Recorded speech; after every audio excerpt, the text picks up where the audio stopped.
Selamat datang di channel saya.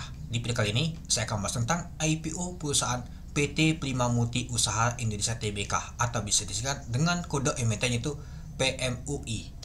Pedagang besar telekomunikasi dan aktivitas konsultasi manajemen. Oke teman-teman, langsung saja kita lihat dulu untuk ringkasan perusahaan emiten ini. PT Prima Multi Usaha Indonesia atau PMUI adalah perusahaan distributor untuk produk dari XL. Nah, ini ada perusahaan distributor XL teman-teman ya. PMUI awalnya adalah sebuah toko kecil yang bergerak di bidang usaha telepon seluler dengan melakukan penjualan telepon seluler bekas, SIM card, dan aksesori telepon ke retail dengan skala kecil pada tahun 1998. Dalam rentang waktu 1999 sampai 2001, PMUI berhasil mengembangkan usaha dari awalnya hanya memiliki satu toko kecil di Cirebon menjadi 11 toko di Cirebon. Pada tahun 2002 sampai 2006, PMUI mulai menjadi distributor Telkomsel, Indosat, PEN, dan Asia. Pada tahun 2007, PMUI mulai menjadi distributor XL dengan wilayah pertama di Cirebon. Pada tahun 2011, PMUI resmi berbentuk perusahaan terbatas atau PT dan mengembangkan wilayah distribusinya ke Sumatera. Pada tahun tersebut, PMUI menambah cabang atau wilayah di Dumai untuk mendukung kegiatan distribusinya. Mulai sejak tahun 2011 sampai di tahun 2024, PMUI berhasil menambah beberapa kantor cabang atau wilayah seiring dengan tumbuhnya kepercayaan dari XL untuk mendistribusikan produk XL di wilayah distribusi XL. Saat ini PMUI tidak hanya menjadi distributor dari XL, namun juga melakukan penjualan aksesori dari handphone seperti kabel data, charger, power bank, headset, dan speaker Bluetooth dengan merek Philips dan PDNP, serta memiliki entitas anak dan perusahaan cucu yang menjalani distribusi untuk produk PMCG. Untuk alamat emiten ini yaitu di Gedung Geraha Prima Indonesia, Jalan Tupaleo nomor 87A, Kabupaten Cirebon, Jawa Barat 45113, Indonesia. Untuk situs pusat emiten ini yaitu http://www.pmui.co.id. Nah, jadi kalau saya lihat sih untuk ringkasan perusahaan ini teman-temannya, ini seperti sih bentuk counter ini teman-teman, counter HP. Ya, kalau kita sih dia ini jualan seperti SIM card teman-teman, kartu dia nih.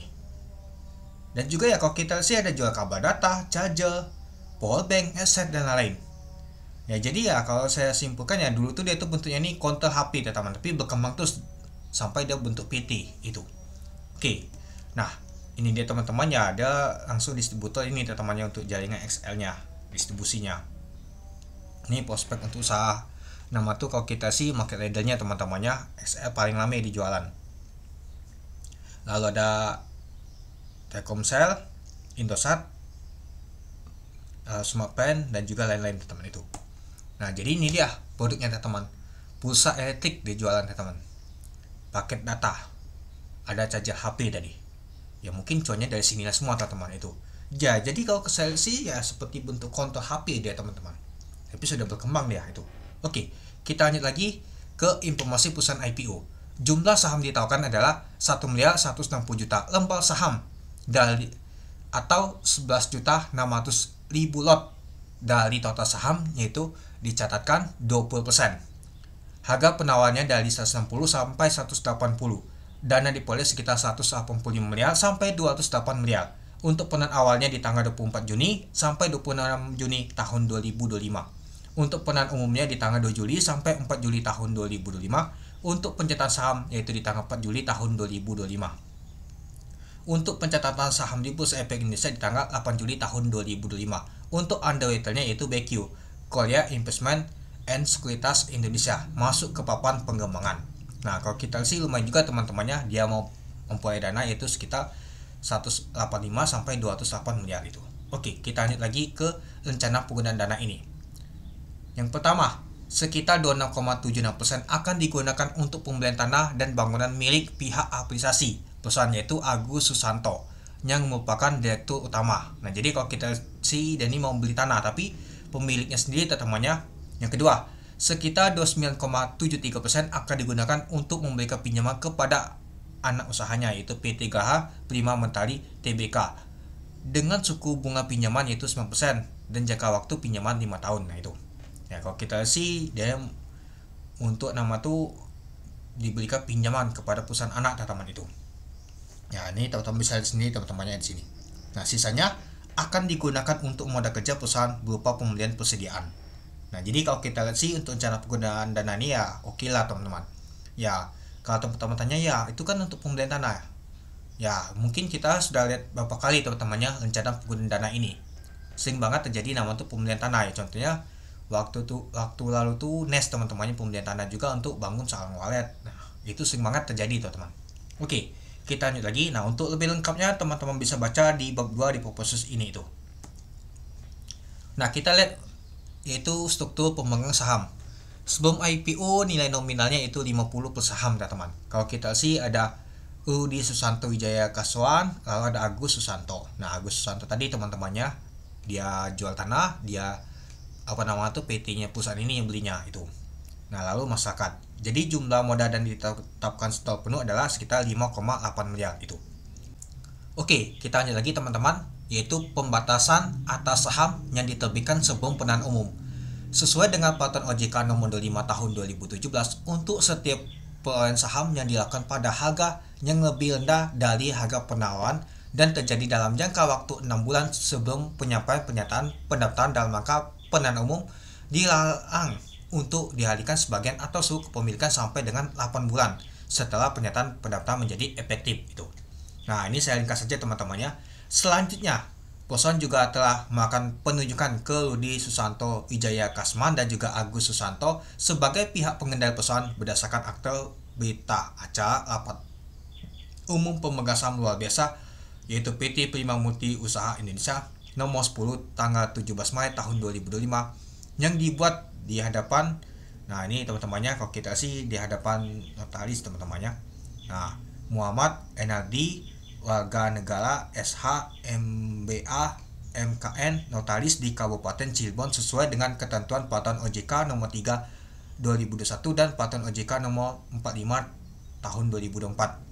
Selain itu, berdasarkan surat pernyataan pengendali perusahaan tanggal 19 Maret tahun 2025, pengendali perusahaan yaitu Rudi Susanto Wijaya Kasman dan Agus Susanto menyatakan bahwa tidak akan mengalihkan pengendalian dan persoalan sampai dengan sekurang-kurangnya yaitu 12 bulan setelah pernyataan menjadi efektif. Nah, jadi kalau kita sih nggak boleh mengalihkan teman-teman ya, seperti biasa sih itu. Oke, kita lanjut lagi teman-teman. Nah, kita lihat nama tuh struktur hubungan kepemilikan, pengurusan dan pengawasan perusahaan dengan pemegang saham berbentuk hukum. Nah, kalau kita lihat teman-temannya ada anak usaha GLPH ini teman-temannya PT Gaha Prima Mentari Tbk.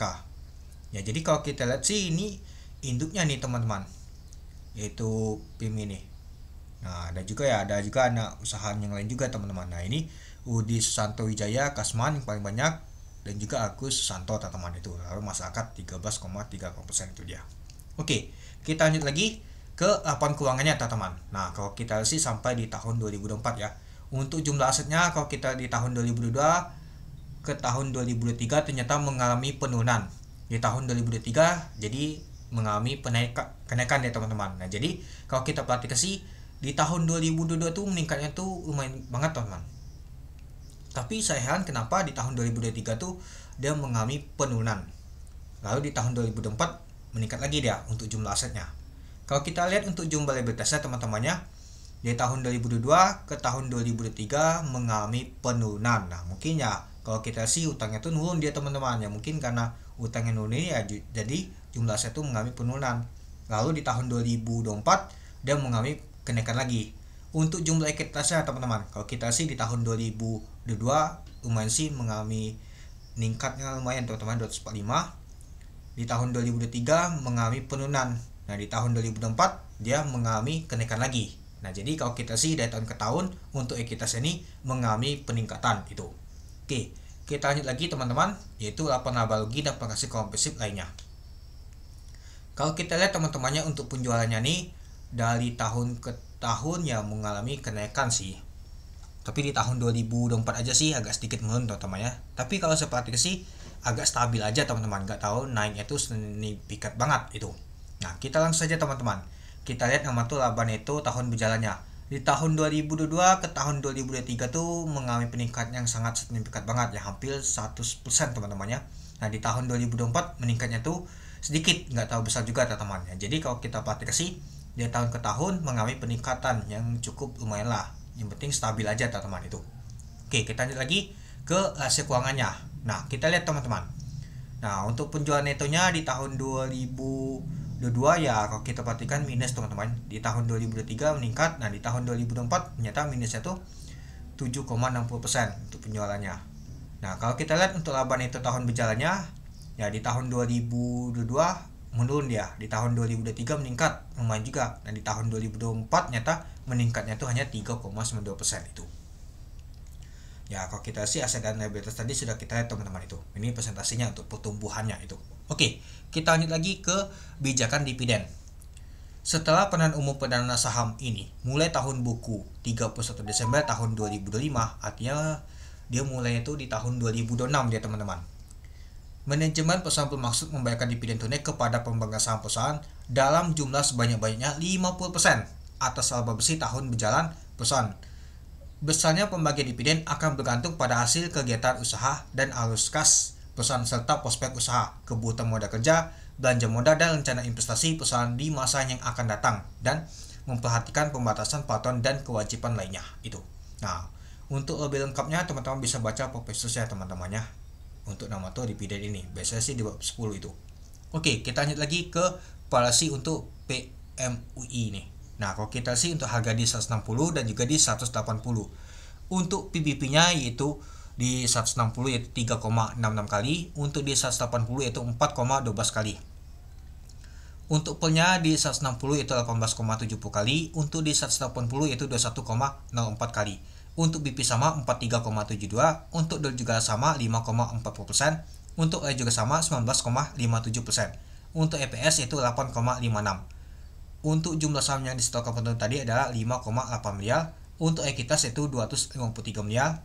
Untuk laba bersihnya yaitu 49 miliar. Untuk total hutang yaitu 13 miliar.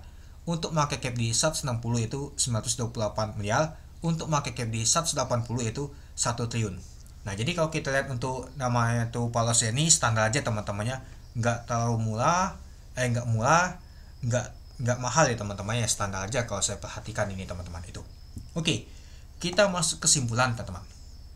Yang pertama, kinerja perusahaan saham PMUI dari tahun 2002 ke tahun 2024 mengalami peningkatan dari laba tahun berjalannya. Ya kalau kita melihat tadi itu nggak tahu meningkat banget teman-temannya, hanya stabil aja itu. Yang kedua, tujuan penggunaan dana sedikit menarik untuk pembelian tanah bangun.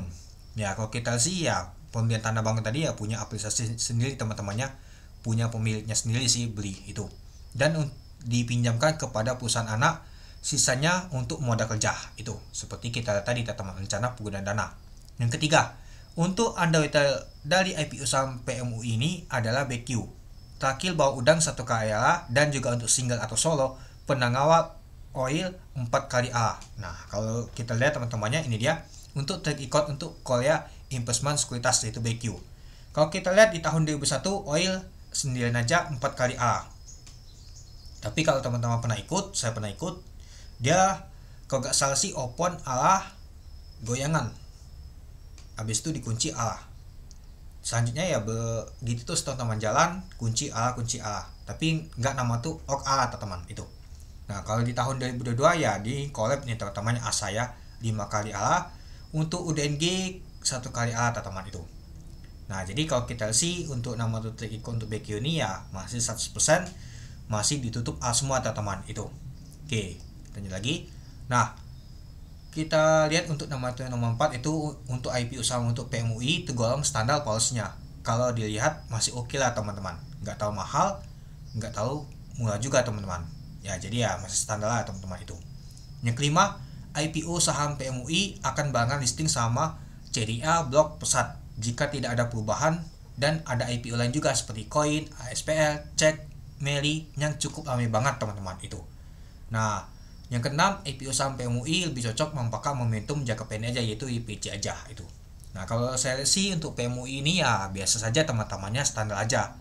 Ya yang kita bingungkan tuh ya mau bagi dananya teman-teman, apalagi dia akan barengan sama CDA, blok dan juga pesat. Mungkin bisa saja sih dia A atau ditutup di zona hijau atau masih bisa cuan sih ya, tapi semua itu tergantung sama Bandar juga bingung mau ngalah kemana nantinya itu, apakah nanti akan digoreng Bandar atau gimana teman-teman, itu dia. Jadi ya kalau saya lihat sih untuk PMUI ini ya cukup menarik ya, tapi ini ada nama tuh, ini anggaplah holdingnya teman-teman, anak usahanya tuh ya GLPH sudah pernah makan IPO. Ini PMUI nih teman-teman kalau kita lihat. Jadi ya PMUI ini ya seperti ya kita lihat tadi, dia ada jual pulsa dan lain-lain teman-teman, pocel, charger dan lain-lain, seperti nama tuh apa nama tuh sel teman-teman, apa nama tuh toko ini, toko jual pulsa lah teman-teman. Nah tapi ya sudah berkembang tapi pulsanya nih teman-teman itu. Nah jadi kamu dan teman-teman gimana untuk IPO saham PMUI ini, apakah teman-teman akan ikut atau mau skip atau gimana ya, apalagi lihat nama tuh IPO di bulan Juli ini ramai banget, pasti bingung banget mau bagi dananya, saya aja bingung teman-teman itu ya. Nanti kita lihat aja teman-temannya, nanti kita lihat pada saat nanti apakah bisa open A. Kalau saya lihat sih pada saat untuk nama tuh oil kemarin tuh A, tapi kebongkar dia teman-teman, apakah akan sama seperti itu, mari kita lihat market nanti. Oke, mungkin itu saja sih teman-teman untuk video saya tentang pembahasan untuk IPO saham PMUI ini. Jadi kamu dan teman-teman gimana? Oke, sekian untuk video saya, terima kasih menonton, salam cuan.